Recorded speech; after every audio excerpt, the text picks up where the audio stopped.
Pak Prabowo telah melantik Menteri Pendidikan Tinggi, Sains dan Teknologi atau Dikti Saintek, Pak Brian Yuliarto sebagai Kepala Badan Industri Mineral, badan yang baru dibentuk pada hari Senin 25 Agustus yang lalu.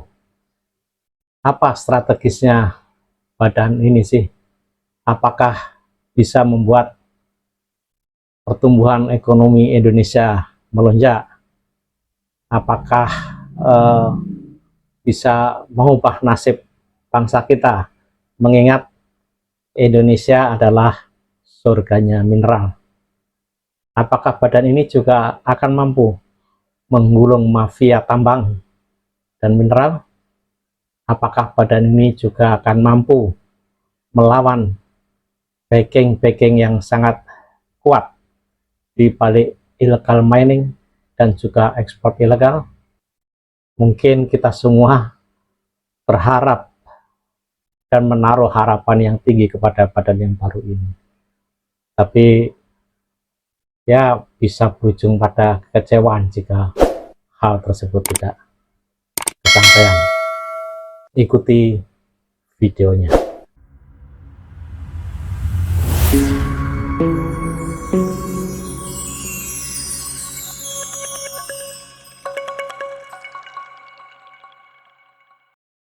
Bismillahirrahmanirrahim. Assalamualaikum warahmatullahi wabarakatuh. Jumpa lagi di Jendela Benderang, channel yang selalu mengajak kita untuk memikirkan kemajuan negeri menuju Indonesia Benderang. Jangan lupa untuk like, subscribe, dan komen. Indonesia adalah surganya mineral. Sayang bahwa semuanya diaduk-aduk ya, dan dijual ke luar negeri dalam bentuk masih mentah atau biji atau masih produk di hulu. Lebih miris lagi, mineral ikutan seperti logam tanah jarang atau LTJ yang berada di dalam mineral monasit banyak diselundupkan ke luar negeri, padahal sudah ada regulasi yang melarang ekspor LTJ yang belum terpisahkan dengan kadar 99%. Lalu apa tugas Badan Industri Mineral atau BIM yang baru dibentuk ini? Apakah badan ini nantinya akan menyelesaikan banyak permasalahan mineral di Indonesia? Mestinya tugas badan baru ini cukup berat dan menantang, mengingat mineral di Indonesia belum bisa dioptimalkan dan dimaksimalkan sehingga masyarakat Indonesia sejahtera. Nah, apa saja mungkin tugasnya? Saya kira banyak ya. Yang pertama adalah pastinya mengelola mineral yang strategis ya, kemudian melindungi sumber daya mineral yang strategis itu dari tangan-tangan kotor dan mafia tambang, termasuk para centeng berbintang. Kemudian meningkatkan nilai tambah melalui riset dan hilirisasinya. Kemudian melakukan koordinasi lintas lembaga dan lintas sektor, bahkan juga dengan para stakeholder, pihak swasta dan industri ya. Mungkin dalam episode ini kita hanya akan membahas dari tugas dan fungsi yang pertama, yaitu mengelola mineral strategis ya, termasuk di dalamnya adalah unsur tanah jarang atau orang menyebut logam tanah jarang atau LTJ. Nah, untuk mengelola ini saya kira menjadi tugas pertama yang sangat berat ya bagi badan yang baru dibentuk. Badan ini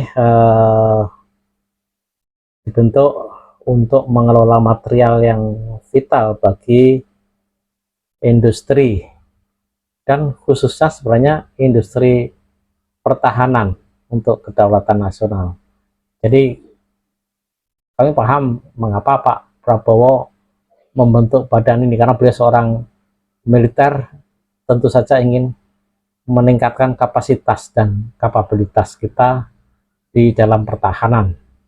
Mungkin membuat industri alutsista ya, yang sebagian bahan-bahan strategisnya ada di mineral strategis ini, termasuk di dalamnya adalah logam tanah jarang atau unsur tanah jarang, atau kalau di dalam bahasa Inggrisnya sebagai rare earth.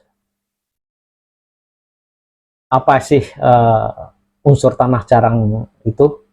Jadi kalau kita lihat di dalam deret tabel periodik ya, yang mungkin kita pernah belajar waktu SMP atau SMA, itu kita lihat ya, unsur tanah jarang atau rare earth itu ada di dalam deret lantanida, yaitu lantanum, cerium, praseodymium atau PR ya, kemudian samarium atau SM, europium, gadolinium atau GD, terbium, dan sebagainya.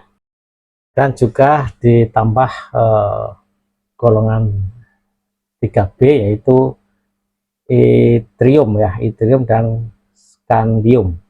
Nah, ini yang digolongkan sebagai rare earth atau tanah jarang. Sebenarnya sih kayak lantanum, cerium itu bukan jarang-jarang amat ya di kerak bumi, tapi ya cukup lumayan lah. Tetapi keberadaannya dia itu tersebar, sehingga kalau menambang logam tanah jarang atau unsur tanah jarang secara khusus ya sebagai mineral utama mungkin tidak layak, kecuali di beberapa tempat ya di luar negeri seperti di Bayan Obo di Cina. Tapi di Indonesia sebenarnya itu lebih tepat sebagai mineral ikutan. Nah, ini permasalahannya adalah mineral ikutan belum terkelola secara optimal, dan keberadaan LTJ itu sebagian besar berada di tambang timah sebagai mineral monasit ya.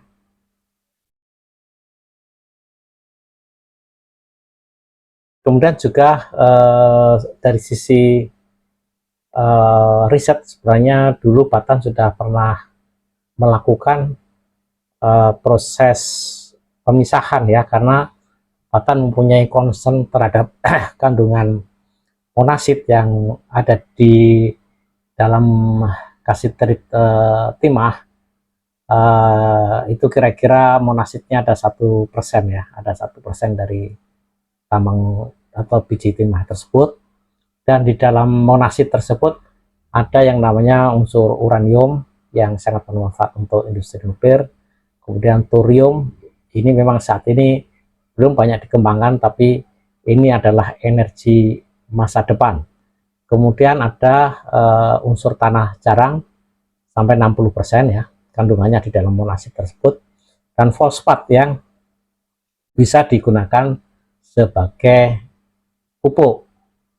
Jadi sebenarnya monasit ini semuanya berguna ya, tidak ada yang dibuang. Tapi permasalahannya adalah bagaimana memisahkan atau menseparasi unsur-unsur tersebut sehingga bisa maksimal. Nah, Batan sebenarnya sudah mampu dalam skala pilot ya untuk memisahkan terutama lantanum, cerium, kemudian Nd ya, neodymium, itu sampai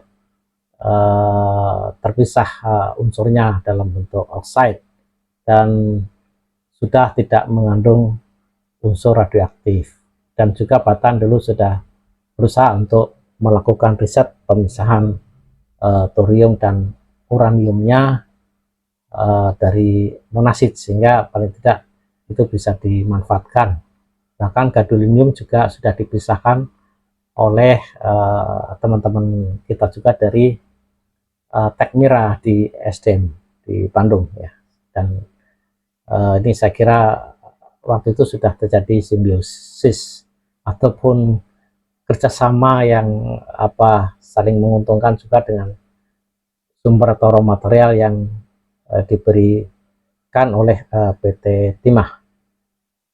Nah, permasalahannya memang sampai saat ini belum terkelola dengan baik unsur tanah jarang tersebut, terutama dari sisi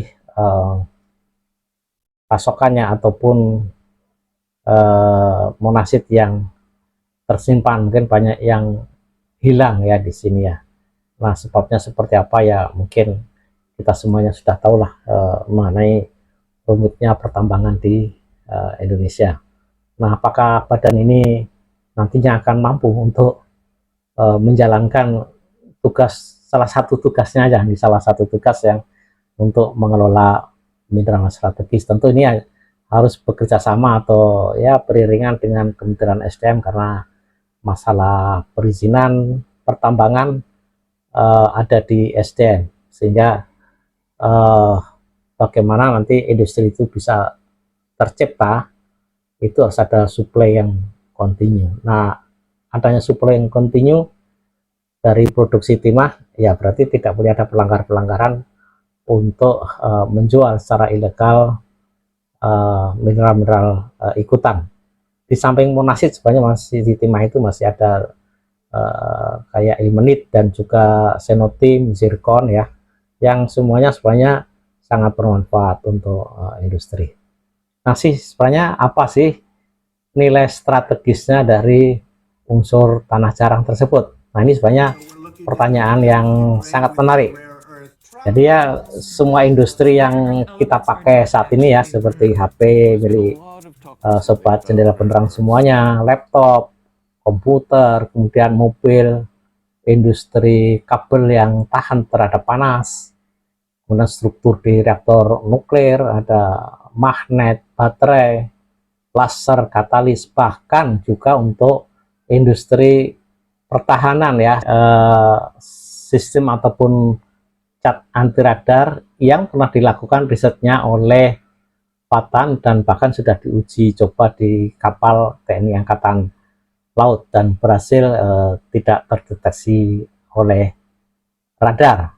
Kemudian ada aktuator, motor listrik miniatur, sistem kontrol kemudi, kemudian juga untuk sistem pandu optik berpresisi tinggi. Oleh karena itu kita heran ya, waktu adanya perang Iran dengan Israel, roket-roket yang ditembakkan oleh Iran bisa presisi ya sampai ke target yang diinginkan, padahal itu kan tidak tidak ada manusianya. Kemudian juga drone-drone itu juga tak berawak ya, sehingga tapi bisa menuju target atau sasarannya. Ini semuanya juga tidak terlepas dari unsur tanah jarang sebagai sistem pandu optiknya.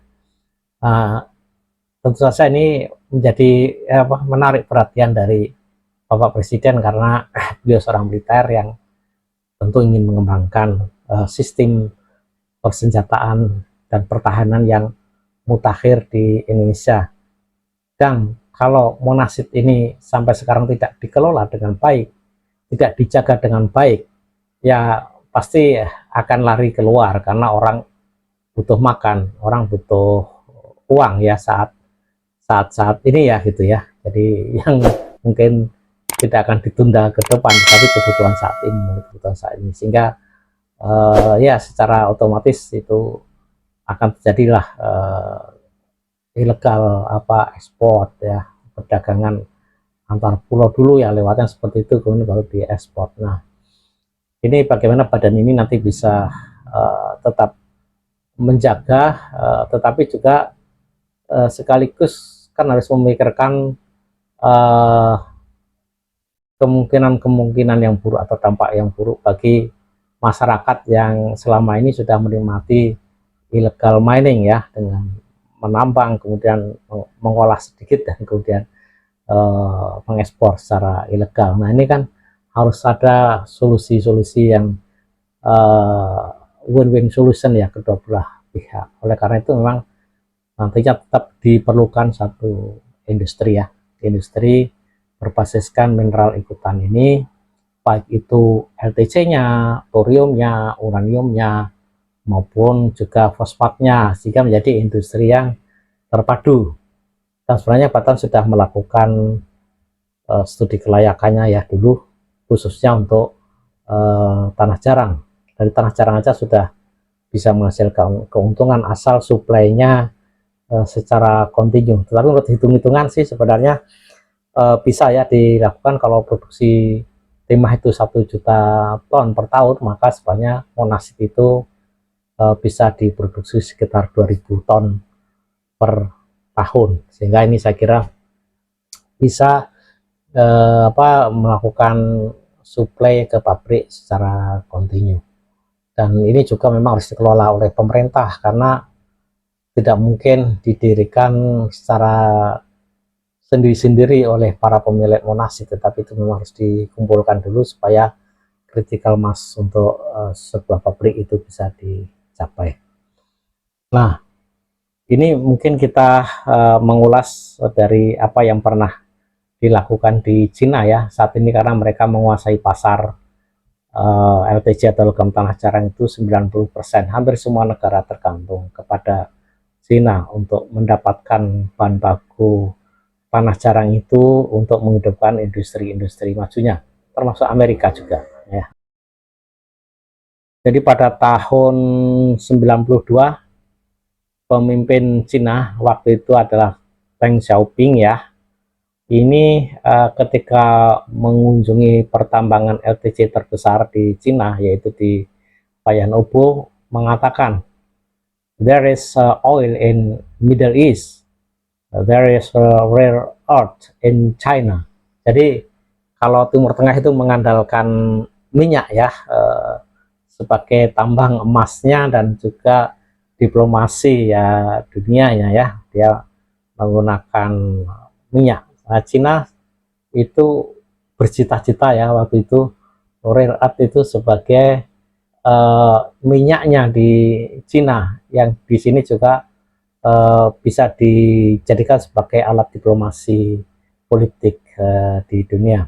Kemudian 7 tahun kemudian Presiden Jiang Zemin ya menulis improve the development and application of rare earth and change the resource advantage into economic superiority. Jadi sudah punya komitmen yang kuat ya untuk mengembangkan dan mengaplikasikan logam tanah jarang tersebut dan mengubah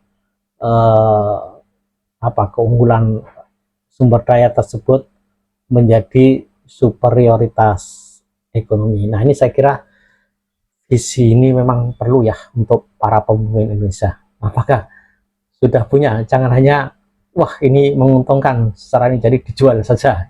Kita punya devisa sekian itu dalam jangka pendek, tapi tidak ada keberlanjutannya.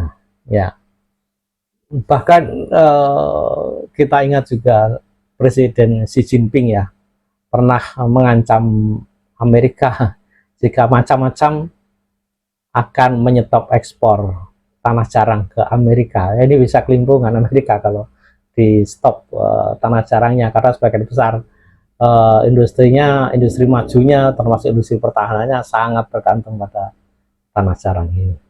Jadi Trump nggak berani lagi ngancam-ngancam perang dagang ke Cina. Jadi saat itu memang ada kemenangan diplomatik oleh Cina. Jadi pemimpin Indonesia harus punya visi seperti itu ya.